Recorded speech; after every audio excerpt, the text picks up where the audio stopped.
and I was in denial. But what followed very quickly, I had something like 5 operations. And one morning the doctor came to the house and he said, look, you're healing, the outcome has been positive, but now I have some real news for you, and I really need you to take this on board, Miriam. Don't fight me. And he diagnosed, in its worst case scenario he had ever seen, myalgic encephalopathy, which is ME. And to those of you who perhaps haven't been around people or you just know the name, there is a really big difference between ME and chronic fatigue.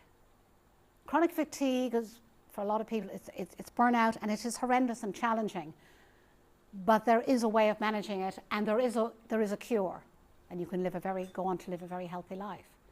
He also, at that point, diagnosed why I had so much pain in all the joints throughout my body, all the nerve endings, fibromyalgia. And to this day, I live with that 24/7, but you learn how to manage it.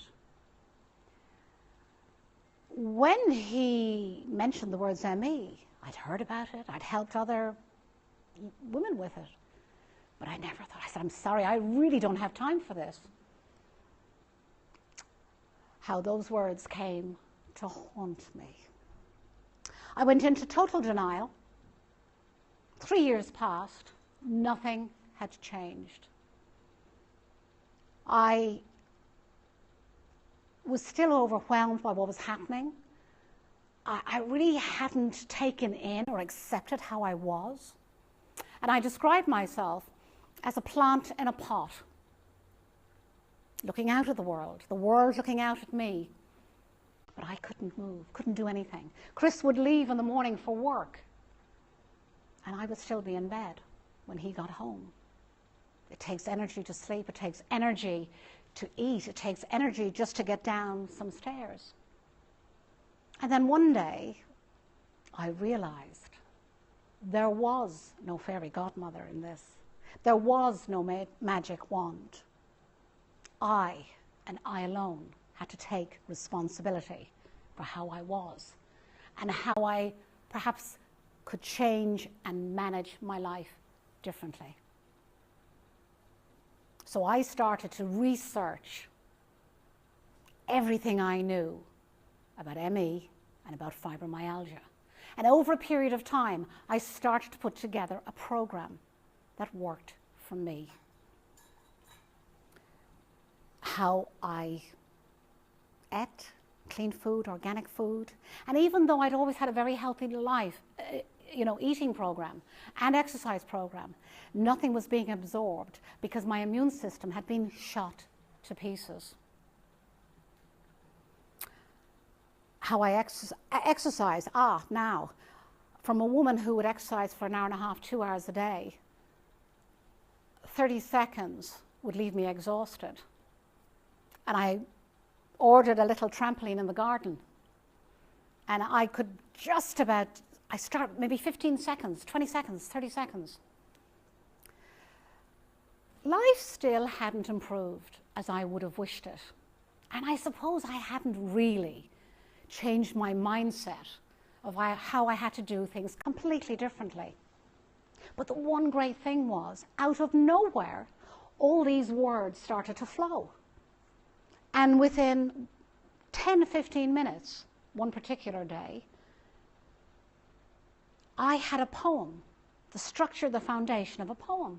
I'd never been trained to write poetry. And within 2-3 days, there it was, complete. And I started to write short stories. It was like the floodgates opened. Maybe it was a therapy, maybe it was a form of healing. And that's what I started to do. Then, out of the blue, Superhero appeared with tickets for Southwest Turkey. Panic. I went into meltdown. He showed me the date, and I could see that I just couldn't handle it. I couldn't even pack a case. But somehow, we got there. But this will tell you my mindset. I had picked up an out-of-date passport. So, of course, I wasn't going to be allowed on the flight.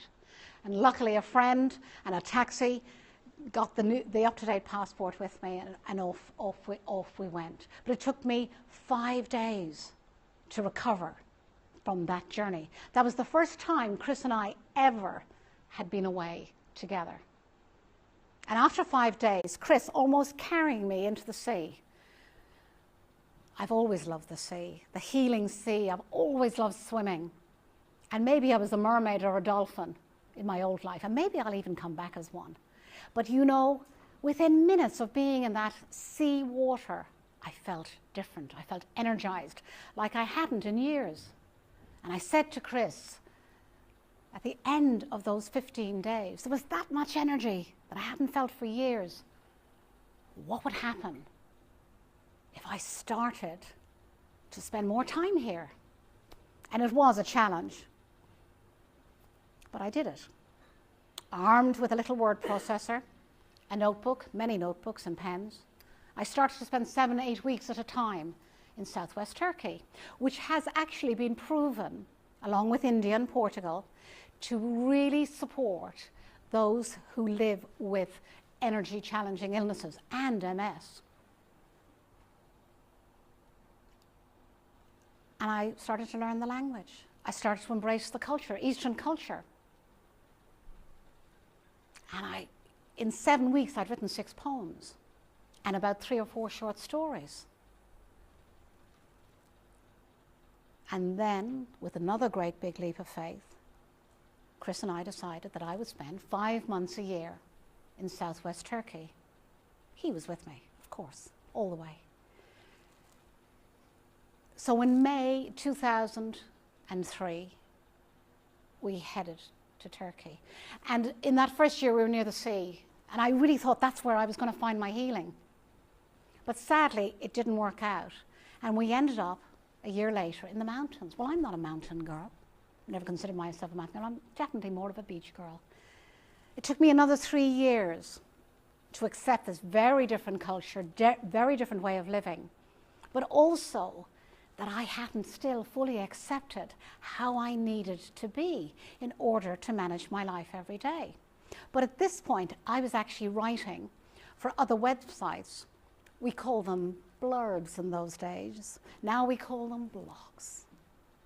And I was writing in a pen name because I had lost all my confidence and self-esteem. There was no way I could be Miriam. So I was hiding behind my pen name and hiding behind my computer.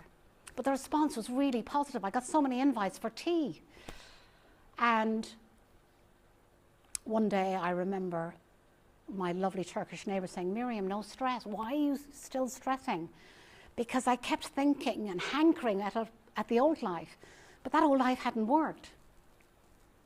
And I realized I just had to let everything go and immerse myself in the culture, immerse myself in a different way of living. And you know, once I did that, absolutely everything changed. Everything started to flow and everything turned around.